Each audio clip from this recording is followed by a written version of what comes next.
In this video, we're talking about how to design the perfect day. Hey, Sua! Three things for this series. Number one.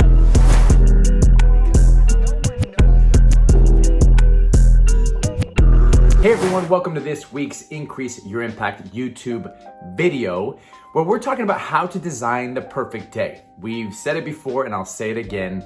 We have 86,400 seconds a day, and it doesn't matter who you are, doesn't matter how old you are, how much money you have, where you live in the world, every single one of us has the same amount of time, 86,400 seconds. Now, the key, the difference between the best and the rest is how they use that limited resource of time. And in this video, we're gonna talk about how to maximize your day. How do you maximize your time? How do you use the morning, the afternoon, and the night to lead into and then nudge yourself closer to the best version of yourself? Before we get into that today, please hit the like button, the subscribe, and the bell so you know when the next video comes out. Now, two things to keep in mind as you're designing your day. Number one, you need to understand that there are three things that you want to make sure is in every single one of your days. Number one, you want to feel a sense of progress. You want to go to bed at night feeling that you took a step, even if it's a baby step closer to your goals. Number two is you want to feel a sense of control. You want to feel like you are in the driver's seat and not a pawn in someone else's game. And number three, you want to feel like you built relationships, that you were around people who you care about, who you love, and you built something special together. So the second part you want to understand is your environment. The environment is the invisible hand that shapes your behavior. So there are things you can't control. We obviously understand that. However, there are parts of your environment that you can control. Your room, your car, your office, even the environment of your mind. So you need to take that into consideration. One of my favorite examples of an environment is, and how it shapes behavior, is to look no further than your grocery store.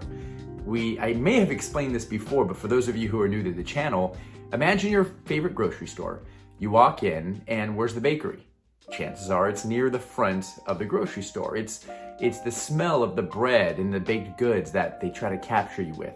Now, if you're going to get milk or eggs, they don't have it in the front conveniently for you. Where do they put it? They put it in the back. So you have to walk all the way through those aisles to go get something that you can really get very often. Now, they do that on purpose. They don't want it to be convenient. They want you to walk through the store so your eye catches a glimpse of other things that you might need. Go to the cereal aisle. Where are all the sugary cereals? Near the bottom, so kids can see it. All the supposed healthy options are a little bit higher. After you make all of these decisions, you go to the cashier, and what do they have there for you? They have sugars, they have candy, they have chips, they have all these snacks that maybe your guard is down after making all of these decisions. You're experiencing decision fatigue, your guard is down, and you make those impulse buys. They're brilliant. They know exactly how to design a grocery store to nudge your decision making and your behavior. So you can use that to help you to make better decisions in your own life. So what I want to share with you are five things you can do to make today a great day. Starting with number one. Number one is to establish the physiological fundamentals, or in other words, the physio fundies. There are three things you need. Number one, you need a good night's sleep. Get some sleep. I think we live in this hustle culture where it's like, okay, you got to get up at 2 a.m, got to get up at 3:30 in the morning, and it's worn like a badge of honor. Who could wake up earlier? No, the key is to get sleep. You want to optimize your sleep, because if you don't sleep well, everything else is going to unravel as well. So make sure you prioritize sleep. Make sure you prioritize eating healthy, nutritious foods. This isn't the channel to tell you what to eat. That's not my domain. And number three is getting some exercise. Get your heart rate up, whatever that may be. Go find a workout or an exercise that works best for you. So whatever it takes, in your 86,400 seconds a day, you need to prioritize sleep, eat right, fuel properly, and exercise your body. You do those three things, that's building on this very strong foundation. Number two, win the morning. Like a rocket taking off into space, the beginning, the launch The launch is so vital, so important. How do you launch your day? What do you do when you get up out of bed first thing in the morning? I would suggest to identify what winning the morning looks like to you. It might be meditating, it might be exercising, it might be reading, it might be journaling, whatever you want, and you have to figure out what works best for you. In a previous video, we talked about keeping it flexible, keeping it simple, making it adaptable so you can move and execute it wherever you are, whatever time of the year, whether you're in a hotel room, at your in-laws' house, at your own home, it doesn't matter. Keep it simple. Don't make it really complex. The fourth thing I would suggest on how to create a perfect day is to establish a HIT list. Now, HIT is an acronym. It stands for High Important Task.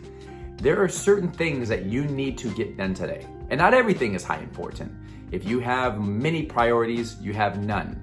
But you also want to make sure that you are getting closer to your goals. There are certain things that you need to do today. You must do today. Now, I'm not saying these are urgent, important things. Some important tasks today are things that are gonna benefit you in the future. So you can look ahead and say, okay, this thing's gonna be due or need to be done in a week or 2 weeks. Chop at it today. And as you chop at it little by little every single day, you're not gonna feel so rushed when the deadline starts to approach. So your high important task list, it could be 1 to no more than 3 things that you must get done today. These are things that when you go to bed at night and you look at the ceiling, you can smile and say, okay, even though I didn't get everything done, I got that 1 thing done I needed to get done. I got those 2 things done that I needed to get done on your high important task list. Now that leads to number 4, which is identifying what you need to ignore, or in other words, your time suckers. If I were to ask you, where do you waste most of your time? You would be able to tell me. It'll be a social media post, it might be procrastination techniques, it could be video gaming, it could be watching Netflix. You know what it is. And I don't need to tell you what it is. All I'm asking you to do is to shine a light on it. You want to be able to identify and see where you are leaking time, where you're wasting it. Now, sometimes we waste time, not because we're trying to be lazy, but because we're trying to procrastinate. You might be wasting time doing something simply because you don't want to do that thing on your high important task list. Identify it. You need to bring awareness to it. Now, here's another thing. You might be a productive procrastinator. You might wash the dishes, clean your house, organize the files in your computer where you're trying to tell yourself, this is effective. It's helping me, I'm using it. But the reality is you are just procrastinating the thing that you really need to be doing. So be on the lookout for those things. You can't change what you're not aware of. And maybe today is the day you shine a light on those things that you're doing that you are trying to tell yourself it's productive, but the reality is you're hiding from something that's even more important. And last but not least, number 5, reflect. At the end of the day, take some time to reflect on the past 24 hours. How did you respond to stress? Did you do what you said you were going to do? How were those conversations that you had? What did you do well? What can you do better? What did you learn? To give yourself a set of questions to ask yourself so that you can learn, look back and comb over the videotape of your past 24 hours so you can see what you can do. I was once working with a very busy professional and he knew it was important to reflect, but he just couldn't find time to do it. There's just too much busyness in his life. And so I asked him, I said, well, what do you know happens every day? Is there a time where you're in the car or do you shower every night or do you brush your teeth every night? What is it that you know you're going to do? And he says, well, I know I drive home every night. I know I'm going to drive home. And I said, well, do you think you can reflect in there? And so he ended up discovering, instead of listening to a podcast on the way home, instead of calling people on the way home, he used that time to reflect. And he would ask himself 3 questions. Question number 1, what did I do well today? Because he tends to beat up on himself. So he used that time to literally see what he did well. The second thing he asked himself is, What did I learn?